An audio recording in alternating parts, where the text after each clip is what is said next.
Olá, pessoal, tudo bem? Sejam bem-vindos a mais uma aula. Hoje a gente vai falar um pouquinho, né? Vamos aí dar continuidade ao que a gente já conversou a respeito do Don Quixote, que é a obra que a prof escolheu para que vocês fizessem a leitura, né? Nós já fizemos aquele momento feedback, aquele momento conversa, né? Com relação à obra. Eu já percebi de vocês que vocês gostaram da obra, que foi uma obra interessante, porém, eu percebi que vocês tiveram um pouquinho de dificuldade de entender algumas coisas relacionadas ao vocabulário e tal, né? Gente, é normal, né? É normal porque é uma obra que a gente sabe que, embora seja uma obra conhecida mundialmente, é uma obra que traz um vocabulário um pouquinho diferenciado daquilo que a gente conhece, daquilo que a gente sabe, daquilo que, né, que faz parte do nosso dia a dia. Então, é normal que vocês tivessem que vocês estranhassem um pouquinho o conteúdo, digamos assim. Mas pelo que eu percebi da nossa conversa, vocês gostaram, né? A história como um todo fez sentido, digamos assim, né? Foi isso que eu senti na nossa aula quando a gente conversou. Então, assim, a provinha de vocês, né, a gente vai focar sempre na obra, né? Em todos os aspectos da obra, né? Nas coisas que aconteceram, né? Nos momentos, nos elementos da narrativa, né? Então, o que eu gostaria de passar para vocês hoje? Eu gostaria de pedir para que vocês, né, observem bastante com relação às personagens, né? Dentro do desencadear da história, dentro da narrativa, o que elas fizeram, né, quais foram as influências delas, né? E, claro, e foco no nosso personagem principal, que é o Don Quixote, né? Então, eu gostaria que vocês pensassem bastante nessa linha de raciocínio, né? Gostaria que vocês também pensassem um pouquinho sobre o espaço da narrativa, né? Onde a narrativa acontece. Gostaria que vocês pensassem um pouquinho sobre também o desencadear da história, né? O que aconteceu no final e tal, né? Então, é uma obra, na minha opinião, bastante importante, né? Eu fiquei feliz com a maneira com que vocês abraçaram a ideia de fazer essa leitura, né? E acho que, de um modo geral, foi positivo. Acho que os nossos saldos foram positivos. Acho que deu tudo certo. Então, vamos relembrar aqui um pouquinho, né? Para ficar mais tranquilo para vocês. Então, assim, Don Quixote é uma obra do Miguel de Cervantes, né, gente? Isso é bem importante vocês lembrarem quem é o autor, né? É uma obra do Miguel de Cervantes, um escritor, dramaturgo, poeta, né? Espanhol. Don Quixote foi a primeira obra considerada ali uma obra-prima, né, da literatura universal.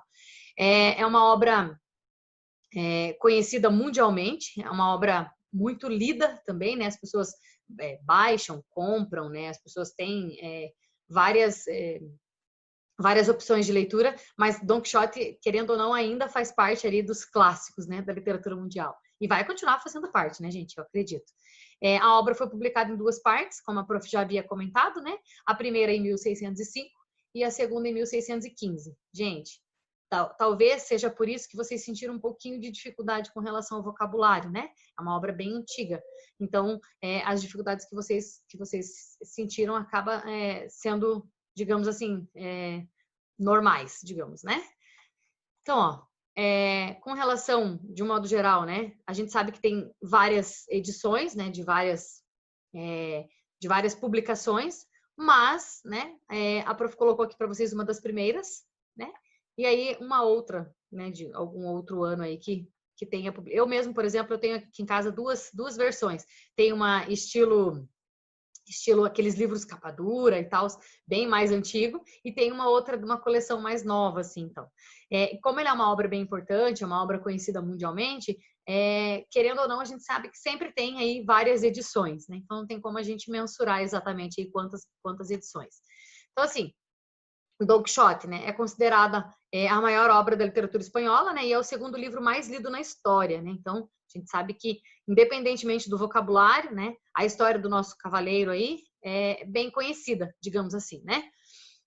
O Don Quixote é apontado como o primeiro romance moderno, né, tendo influenciado várias gerações de autores, aquelas que surgiram depois. Então, a gente sabe que é uma história extremamente imaginária, né? O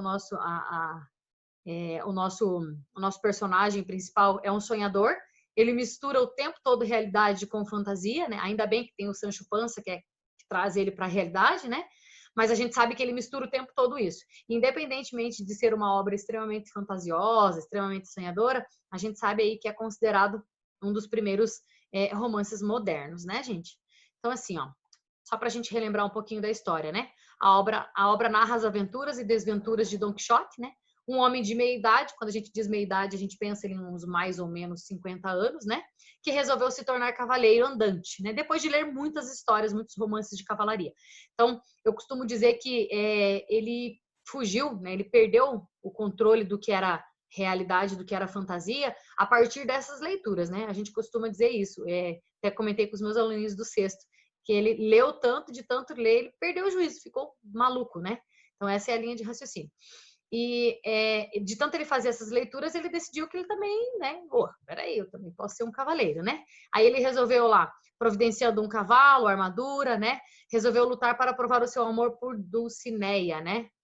Dulcinea é uma mulher imaginária ali, né? Uma crush, como nós diríamos hoje, imaginária dele, né? Só ele sabe que ela existe, né? Consegue também um escudeiro, né? Que é o Sancho Panza, que resolve acompanhá-lo, acreditando que será recompensado. Claro que o Sancho Panza pensa que terá ali, né? Que vai ganhar alguma coisa com isso. Mas, como eu disse para vocês na nossa aula anterior, eu acho importante a existência do Sancho Panza. Eu acho que ele é aquele cara que traz equilíbrio para a narrativa, né? Porque aquilo que a gente comentou na aula passada, né, gente? Vocês já imaginaram se a gente não tivesse a influência do Sancho Panza? Vocês já imaginaram como seria?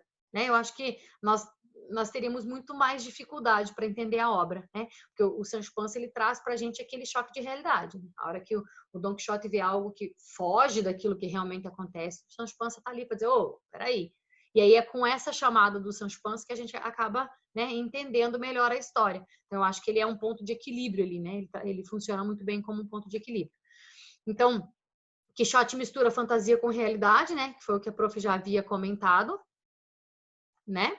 E aí se comportando como se tivesse um romance de cavalaria, né? E transformando aqueles obstáculos banais, né? Em coisas que ele precisa resolver, que ele precisa salvar, que ele precisa, né? Então, assim, ele fala lá, tem um momento que ele fala dos moinhos de vento, né? Ou quando ele fala das ovelhas, os moinhos de vento para ele são grandes gigantes, né? Que ele precisa derrotar. E as ovelhas, gente, né? Que daí são os exércitos inimigos. Então, ainda bem que a gente tem o Sancho Panza, que daí faz aquele contraponto para a gente, traz ele para a realidade e com isso a gente consegue compreender melhor a narrativa, né? Ele é derrotado, espancado inúmeras vezes, né? Até que chega um momento da narrativa que ele é considerado como o cavaleiro de fraca figura, porque, coitado, não ganha nada, né? Só apanha. Mas ele sempre se recupera e sempre insiste naquilo, né? Porque, na verdade, faz parte dos objetivos dele, né? A partir daquelas leituras que ele fez, então, ele acredita fielmente que ele pode resolver, ele acredita fielmente que aquilo para ele é uma missão, né, gente? Então, isso que é bacana, porque o personagem deixa pra gente bem claro que aquilo para ele é uma missão, que ele precisa levar aquilo até o final, né? Ele só volta para casa quando é vencido em batalha por um outro cavaleiro, né? E forçado a abandonar a cavalaria. Daí, longe da estrada, né, ele fica doente e acaba morrendo, né, gente? A partir do momento que ele abandona ali, né? Que ele vê que não vai ter futuro aquilo, né?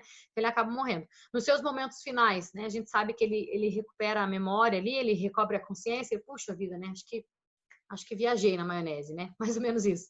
Digamos assim, ele se traz para a realidade de novo, né? Ele consegue pedir perdão ali para os seus amigos, para as pessoas ao seu redor e para os seus familiares, né? E aí, mas mesmo sabendo que, né, que puxa, tudo não passou de imaginação, de sonhos e de coisas que ele não precisava nem ter passado por tudo aquilo, né? Ele não se arrepende, né, gente? A gente vê que faz parte da história dele. Ele realmente queria ter passado por tudo aquilo.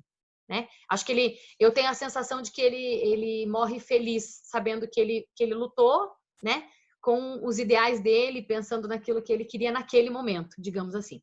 Então eu quero que vocês foquem um pouquinho nos outros personagens, né? A gente sabe que tem outros personagens que participam da narrativa.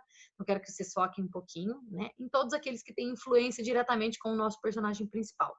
Então foca um pouquinho nisso, foca um pouquinho no espaço da narrativa, um pouquinho no tempo da narrativa, né? O enredo, de um modo geral, tá, gente? Pensem no enredo da narrativa, que eu acho que vai ajudar bastante vocês. Beleza? É isso, né? Dúvidas a gente vai conversando aí pelas nossas aulinhas do Zoom, né?